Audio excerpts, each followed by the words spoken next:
মহরম কেন পালন করা হয় এবং এর আসল উদ্দেশ্য কি, সমস্ত কিছু নিয়েই আজকের ওয়াজ মাহফিল। ছোট নীলপুর আহলে বায়াত প্রেমিকদের উদ্যোগে শহীদানে কারবালা হজরত ইমাম হোসেন স্মরণে ওয়াজ মাহফিল 21শে জুন রবিবার অনুষ্ঠিত হল। অনুষ্ঠানে প্রধান অতিথি ও প্রধান বক্তা হজরত ইমাম হোসেন আলাইহিস সালামের পবিত্র বংশধর হজরত সৈয়দ শাহ মোহাম্মদ মফিজুর রহমান কেরমানি সাহেব।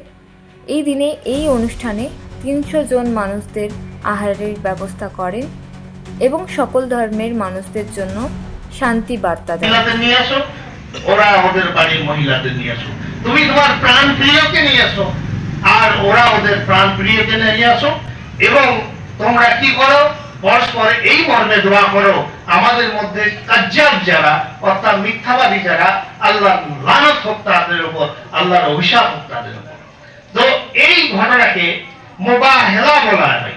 আর এই ঘটনার পরিপ্রেক্ষিতে পুরো জিনিসটা যে এই আয়াতটা ৬১ নম্বর আয়াত, এই আয়াতের নাম হচ্ছে আয়াতে মুবাহেলা। তো এই আয়াতে মুবাহেলা যখন নাজিল হলো, তো আল্লাহ রাসূল কি বললেন, ওনার হুজরা মুবারকে চলে গেলেন এবং সেখান থেকে ওনার পুত্র সন্তান আনতে বলা হয়েছে। আপনারা জানেন, আমরা সবাই জানি, সাধারণ মুসলমান যারা সামান্য জ্ঞান আছে তারা জানেন যে আমার নবী পাকের কোনো পুত্র সন্তান ছিল না।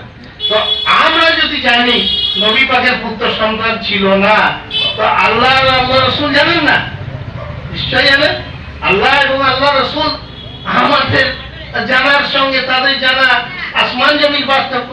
তো আল্লাহ পাকও জানেন, রাসূল পাকও জানেন যে রাসূলের কোনো পুত্র সন্তান নেই, কিন্তু রাসূলকে নির্দেশ হচ্ছে যে হে নবী, তুমি তোমার পুত্র সন্তানদের নিয়ে আসো। তো যাকে আল্লাহ বলছেন জিবরিল মারফত বলছেন, তিনি বুঝছেন, তার কারণ তার যিনি বলছেন আর যিনি শুনছেন তাদের মাকাম আমাদের মাকামের থেকে কোনো তুলনার মধ্যেই আসে না।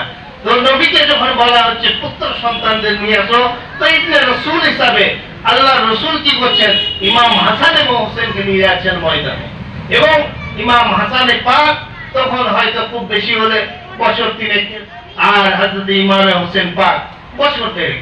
তো দুই বাচ্চাকে, একজনকে আল্লাহ রাসূল কোলে এবং একজনকে হাতে ধরে নিয়ে আসছেন ময়দানে। আর ৯ বিবি রাসূল পাকের সে সময় ঘরের মধ্যে মওজুদ ছিলেন। আমাদের মা উম্মুল মুমিনিনরা ৯ বিবি, ৫ বিবিরা হুজুর সাল্লাল্লাহু আলাইহি ওয়াসাল্লামের ঘরে থাকা সত্ত্বেও হুজুরকে নির্দেশ হচ্ছে বাড়ির মহিলাদের নিয়ে আসো। আল্লাহ রাসূল নিয়ে যাচ্ছেন তাকে, বিবি ফাতেমাতুজ জোহরাকে নিয়ে যাচ্ছেন, ওনার বেটিকে নিয়ে যাচ্ছেন, এবং প্রাণ প্রিয়কে নিয়ে আসো, হযরত আলীকে নিয়ে যাচ্ছেন। এবং ময়দানের মধ্যে যে প্র্যাকটিস আল্লাহ রাসূল করিয়েছিলেন, যেটা হযরতে সাদ বিন আবি ওয়াক্কাস রাদিয়াল্লাহু তাআলা আনহু থেকে অন্য হাদিসের মধ্যে প্রসঙ্গক্রমে এসেছে। তো সেখানে দেখা যাচ্ছে যে রাসূলের পাক এই ৫ জনের বাইরে কেউ ছিল, মানে হুজুরকে নিয়ে এই ৫ জনের বাইরে আর কাউকে আনেননি। আজ ৬ মহরমের রাত, আজ আমাদের ছোট নীলপুর আহলে বায়াত প্রেমিকদের উদ্যোগে আমরা শহীদানে কারবালা ইমাম হোসেন আলাইহিস সালামের স্মরণে একটা ওয়াজ মাহফিল আয়োজন করেছি।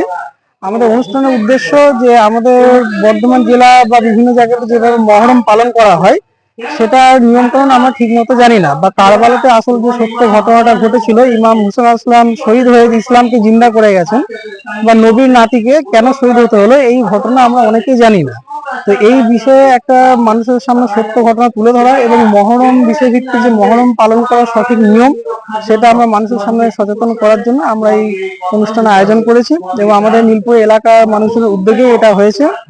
এবং আমাদের অনুষ্ঠানে উপস্থিত হয়েছেন ইমাম হোসেন আলাইহিস সালামের বংশধর তথা আমাদের নবী পাক সাল্লাল্লাহু আলাইহি ওয়াসাল্লামের ৪২তম বংশধর হযরত সৈয়দ শাহ মোহাম্মদ মফিজুর রহমান কেরমানি মাদ্দাজিল্লাহুল আলী। তিনি বীরভূমের কুষ্টিগিরি দরগা শরীফের ছোট হুজুর পাক। তিনি আজ আমাদের মধ্যে এসে এই সচেতনতা তিনি এবং সত্য ঘটনা মানুষের সামনে তুলে ধরছেন। মহরম নিয়ে কি বার্তা দিবেন?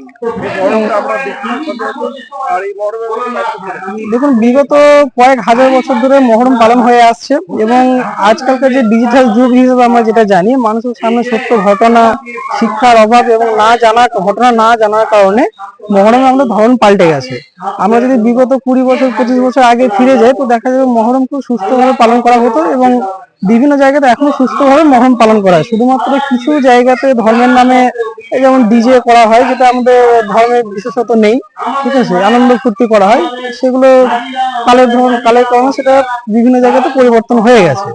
তো সেটা উদ্দেশ্যে একটা সচেতনতা শিবিরের জন্য আমরা এটা একটা আয়োজন করেছি।